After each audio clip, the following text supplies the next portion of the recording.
Assalamualaikum warahmatullahi wabarakatuh. Pada kesempatan ini kita akan membahas tentang matematika kelas 4 sekolah dasar. Jadi pada pembahasan kita pada kesempatan ini itu adalah terkait dengan masalah yang berkaitan dengan FPB ya. Jadi yang sebelumnya itu ada materi kita bagaimana menentukan FPB dan KPK, tapi sekarang kita akan mencoba menggunakan FPB ini untuk menyelesaikan masalah. Jadi FPB ini bisa digunakan untuk menyelesaikan masalah. Yang pertama itu menyederhanakan pecahan. Jadi dengan menggunakan FPB kita bisa menyederhanakan pecahan. Misalnya perhatikan contoh ini. Bentuk paling sederhana dari 2/10 adalah, nah untuk menentukan bentuk paling sederhana dari 2/10 itu kita lihat. Jadi kita akan mencari dulu kira-kira dia dibagi berapa pembilang dan dibagi berapa penyebutnya ini. Itu kita gunakan FPB ya. Jadi ini pembilang dan penyebutnya akan kita bagi dengan bilangan tertentu. Jadi kalau kita mau menyederhanakan, jadi kita harus bagi dia dengan FPB dari 2 dan 10 ya. Jadi kita cari FPB nya dulu. Jadi ini kita bagi 2 dulu. 2 dibagi 2 1. 10 dibagi 2 5. Ini sudah selesai untuk kolom ini karena dia sudah 1. Yang ini belum. Masih kita bagi lagi. Kita bagi 5. Karena kalau kita bagi 2, tentu ini 1 dan 5 enggak ada yang habis dibagi 2. Kita mau bagi 3 juga tidak ada, maka kita lanjut ke 5. Jadi masih ingat kita bagi 2, kalau tidak habis kita bagi 3, kalau tidak habis kita bagi 5, berlanjut seterusnya sesuai dengan urutan bilangan prima ya. Jadi kita bagi 5, 1 kita bagi 5 tidak habis, jadi kita garis saja 5 dibagi 5 hasilnya 1 ya. Nah ini kalau di kolom ini sudah berakhir 1, di sini juga sudah berakhir 1, berarti dia sudah selesai. Nah kita lihat yang terisi kedua-duanya itu pembaginya hanya 2, maka FPB dari 2 dan 10 itu adalah 2 ya gitu. Jadi FPB dari 2 dan 10 itu adalah 2 karena yang terisi dari hasil pembagiannya itu hanya pembagian 2 yang terisi kedua-duanya. Jadi FPB dari 2 dan 10 itu adalah 2, sehingga pecahan ini kalau kita mau sederhanakan kita harus bagi 2 pembilang dan penyebutnya.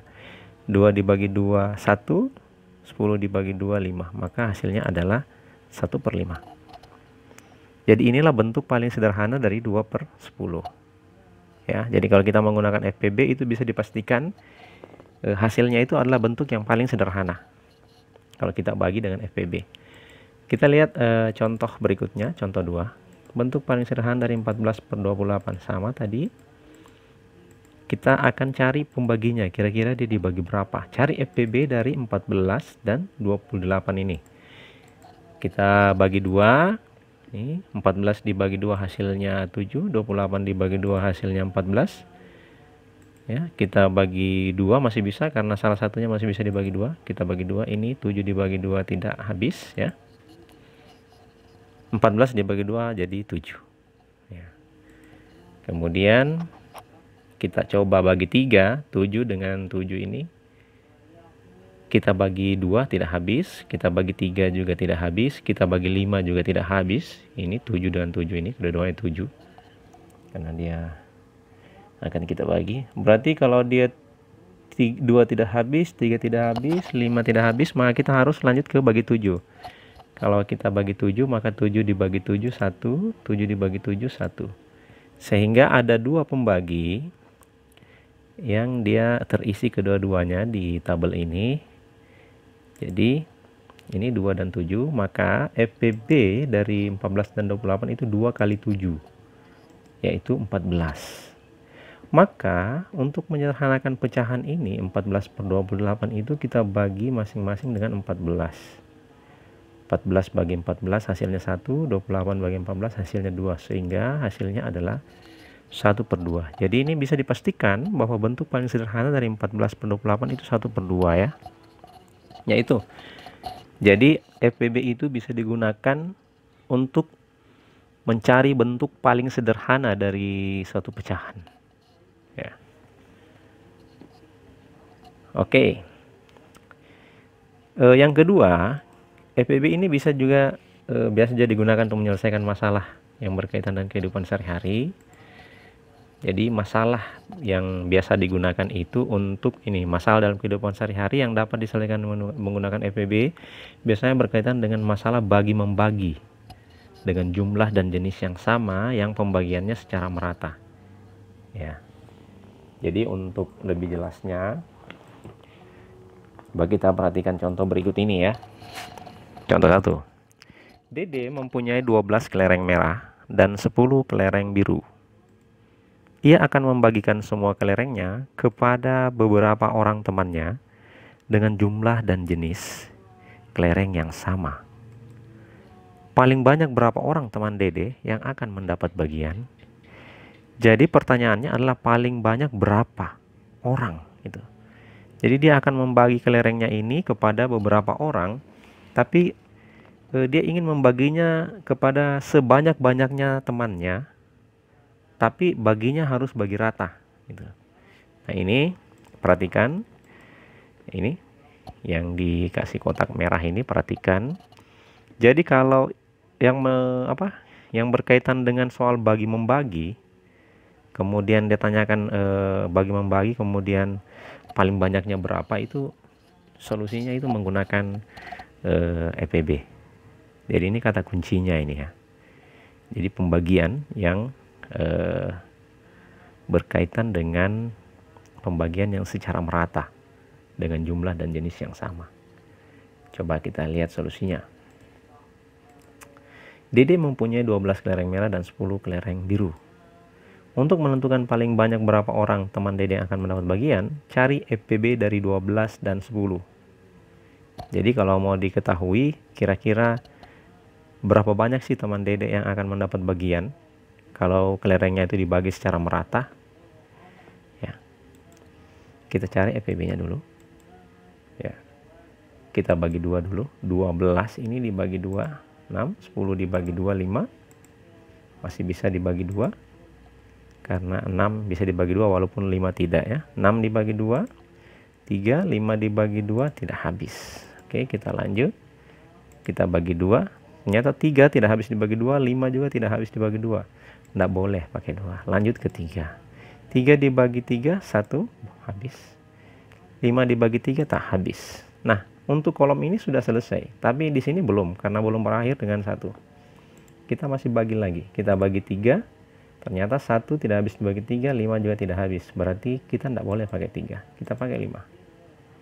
1 dibagi 5 tidak habis, 5 dibagi 5, 1. Selesai. Ya.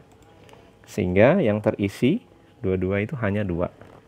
Yang terisi di bawahnya. Yang habis membagi itu di sini hanya 2 ya. Jadi FPB dari 12 dan 10 itu adalah 2. Sehingga jumlah teman Dede akan mendapat bagian paling banyak 2 orang kalau dia akan membagikan kelerengnya secara merata. Jadi kalau dia ingin membagikan kelerengnya dengan jumlah dan jenis yang sama secara merata, paling banyak 2 orang yang dia bisa kasih. Ya. Coba kita perhatikan contoh kedua. Radi mempunyai 50 bola merah dan 60 bola hijau. Ia akan memasukkan semua bolanya ke dalam beberapa kantong plastik. Jadi dia akan membagi bolanya itu ke dalam beberapa kantong plastik, tetapi dengan jumlah dan jenis bola yang sama untuk setiap kantong plastik. Jadi dalam satu kantong plastik harus sama jumlah bolanya dan jenis bolanya harus sama. Berapa banyak kantong plastik yang harus disiapkan Radi? Nah ini kita perhatikan kata kuncinya ya. Ya, paling banyak, paling maksimal kantong plastik yang harus disiapkan. Kemudian dia akan memasukkan bolanya ke dalam beberapa kantong plastik dengan jumlah dan jenis yang sama. Ingat, jumlah dan jenis yang sama. Ya, jadi ini solusinya kita menggunakan FPB. Cari FPB dari 50 dan 60. Cari, kita bagi dua dulu. 50 dibagi 2, 25. 60 bagi 2, 30. Masih bisa, kita bagi 2. 25 dibagi 2 tidak habis. 30 bagi 2, 15. Kita mau bagi 2 lagi. 25 bagi 2 tidak habis. 15 bagi 2 tidak habis. Jangan pakai 2 ya. Kita lanjut ke 3. 25 bagi 3 memang tidak habis, tapi 15 habis dibagi 3 jadi 5. Kita bagi 3 lagi. 25 bagi 3 tidak habis. 5 bagi 3 juga tidak habis. Tidak boleh kita pakai 3. Kita lanjut ke 5. 25 bagi 5, 1. 5. 5 dibagi 5, 1. Oke. Ini sudah berakhir 1 di sini, sudah selesai. Tapi persoalannya ini yang belum. Ya, dia harus dibagi lagi. Kita bagi 5. 5 dibagi 5, 1. 1 dibagi 5 tidak habis. Nah, jadi di sini yang habis membagi di sini hanya 2. Yang terisi kedua-duanya di sini. 5 dengan 2. Jadi FPB-nya dari 50 dan 60 adalah 2 kali 5. Sehingga 2 kali 5 itu 10. Jadi banyak kantong plastik yang harus disiapkan Radi itu adalah 10. Ya, jadi paling banyak 10. Dia bisa masukkan bolanya itu ke dalam 10 kantong plastik. Kalau dia mau bagi bolanya itu secara merata dengan jenis dan jumlah yang sama. Ya, saya kira ini untuk masalah yang berkaitan dengan FPB. Mungkin cukup sampai di sini. Mudah-mudahan ini mudah dipahami. Kemudian ada soal latihan. Ya, ini bisa digunakan sebagai bahan latihan untuk melatih kita punya hasil pembelajaran ya. Ya, baiklah. Demikianlah video singkat dari saya. Saya akhiri. Assalamualaikum warahmatullahi wabarakatuh.